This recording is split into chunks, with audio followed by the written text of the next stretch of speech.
তারেক রহমান করতে চাইলে তারেক রহমানকেও মেরে ফেলা হবে, কারণ ওখানে বিএনপির সাউয়া বসে আছে, বিএনপির গোরখদক আব্বাস বসে আছে, মির্জা ফাক বসে আছে, আমির খসরু মাহমুদ চৌধুরী বসে আছে।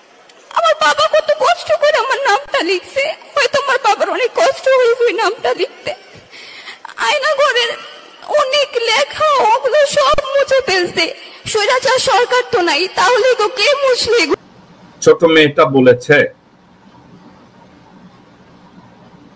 তার বাবা আয়না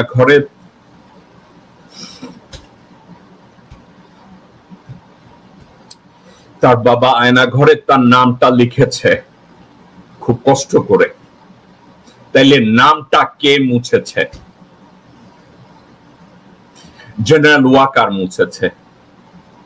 আয়না ঘরের যত প্রমাণাদি জেনারেল ওয়াকার ধ্বংস করেছে। জেনারেল ওয়াকারের সাথে আরো 25টা কুত্তা হায়না আছে, তারা ওই প্রমাণগুলো ধ্বংস করেছে। ওখানে বোমা প্ল্যান করেছে জেনারেল ওয়াকার ডক্টর ইউনূসকে মেরে ফেলার জন্য। ছোট মেয়েটা জানতে চেয়েছে ওখানকার নাম কে মুছেছে? ওয়াকার মুছেছে। দর্শকবৃন্দ, ওয়াকার মুছেছে। মেয়েটা কান্না করছে তারেক রহমানের কাছে, আর তারেক রহমানের দলের সালাউদ্দিন, আমির খসরু মাহমুদ, গোরখদক আব্বাস, মির্জা ফাক, আব্দুল্লাহ ওয়াল মিন্টু এবং বিএনপির সাউয়া, এরা ওর বিচার করবে না। রিদি বলছে তারেক রহমান চাচ্চু আমার বাবা কবে ফেরত আসবে?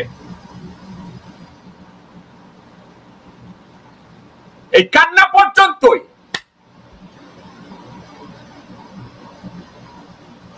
দেয়াল থেকে কে ওই মেয়েটার নাম মুছেছে? আয়না ঘরের যত প্রমাণাদি কে ধ্বংস করেছে? যেই ব্যক্তি আজকে ব্রিগেডিয়ার জেনারেল হাসান নাসিরকে পিএনজি করেছে, বিডিআর পিলখানা ম্যাসাকারের বিচার না করার জন্য এই জেনারেল ওয়াকার এবং তার সাথে জড়িত 27-28-30 জন হায়না নামধারী brigadier general, major general, lieutenant general, এসব কুত্তার বাচ্চারা ওখানে বসে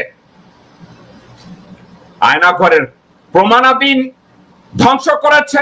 ওয়ালে ছোট মেয়েটার নামটা মুছে ফেলেছে।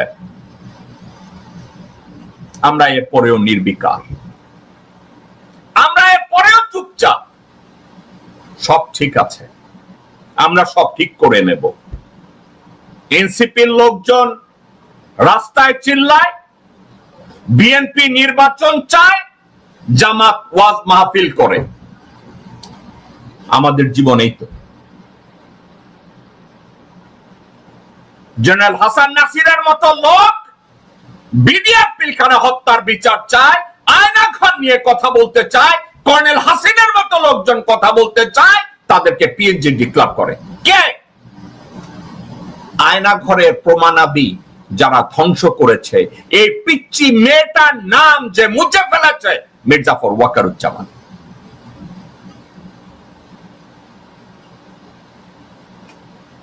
ওই মেয়েটার বাবা কি ফেরত আসবে? ওই মেয়েটা বারবার কান্না করে বলেছে আমি আমার বাবাকে জড়ায় ধরতে চাই।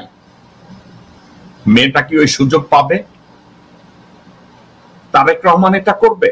তারেক রহমান করতে চাইলে তারেক রহমানকেও মেরে ফেলা হবে, কারণ ওখানে বিএনপির সাউয়া বসে আছে, বিএনপির গোরখদক আব্বাস বসে আছে, মির্জা ফাক বসে আছে, আমির খসরু মাহমুদ চৌধুরী বসে আছে, আব্দুল্লাহ ওয়াল মিন্টু বসে আছে, তাবিতা ওয়াল বসে আছে, মোহাম্মদ সালাম বসা আছে, আমানুল্লাহ আমান বসা আছে, ইকবাল হোসেন টুকু বসা আছে।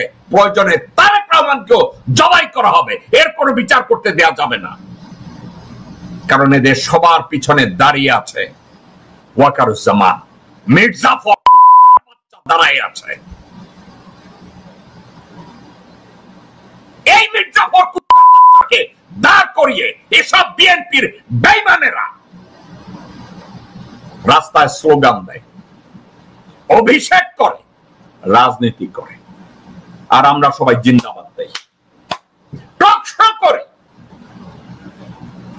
টক শো করি। দর্শকবৃন্দ, একে একে একটু চিন্তা করে দেখেন, যারা গুম হয়েছে, ইলিয়াস আলীর কথা চিন্তা করে দেখেন, আর যারা গুম হয়ে ব্যাক করে এসছে তাদের কথাও চিন্তা করে দেখেন। আর বিডিআর পিলখানা ম্যাসাকারে যেসব বাচ্চারা তাদের বাবাকে হারিয়েছে তাদের আর্তনাদ একটু ধৈর্য ধরে শুনেন। আমরা আইন পড়েছি একমাত্র একটা কারণেই, যে আমাদের বাবার বিচার আমরা চাই এবং আমাদের বাবার বিচার করে ছাড়বো। আমি অ্যাডভোকেট সাকিব রহমান, আমি শহীদ কর্নেল কুদরত এলাহী সন্তান, আমি সহ এখানে রাকিন আহমেদ আছে, বিডিআর এর লাস্ট ডিজির ছেলে। আমরা আইন পড়েছি একমাত্র একটা কারণেই, যে আমাদের বাবার বিচার আমরা চাই এবং আমাদের বাবার বিচার করে ছাড়বো। এবং আমরা অনেক কৃতজ্ঞ যে এই ছাত্র জনতার এই আন্দোলনের পরে আমার ছাত্ররা, আমি নর্থ সাউথ বিশ্ববিদ্যালয়ে পড়ে, আমার ছাত্ররা আমাকে এসে বলতো যে স্যার আমরা তো পেয়েছি, কিন্তু আপনার জন্য আমরা সবচাইতে বেশি খুশি। এবং এই সরকার যখন কিনা তদন্ত কমিশনটা করে নাই, তারপরে বোঝা গিয়েছে যে জনগণ কতটা তার মনে প্রাণে এই বিডিআর পিলখানা হত্যাকাণ্ডকে ধারণ করে। এই কারণে আমরা আজকে অভিযোগ দায় করছি এবং আমরা আশাবাদী যে আমরা এর সঠিক বিচার পাবো। এর থেকে বেশি বিডিআর হত্যাকাণ্ড নিয়ে কোনো কমিশন করতে দেয়ার পক্ষে ছিল না জেনারেল ওয়াকারুজ্জামান। বিডিআর হত্যাকাণ্ডে যারা মারা গিয়েছে তারা বলেছে দে আর জাস্ট গন, তাদেরকে নিয়ে আমাদের আর কথা বলার দরকার নেই, যা হওয়ার হয়ে গেছে।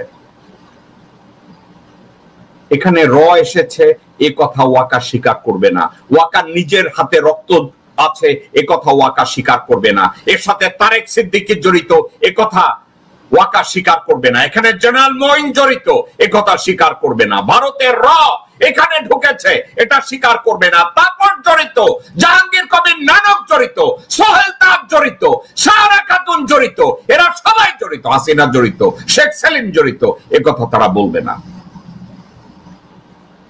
কারণ জেনারেল ওয়াকারকে তাদের বাঁচিয়ে রাখতে হবে একটা কারণে, কারণ জেনারেল ওয়াকার এই মুহূর্তে আওয়ামী লীগকে এবং ভারতকে রিপ্রেজেন্ট করে এবং ওয়াকারের পিছনে দাঁড়িয়ে আছে চুপ্পু।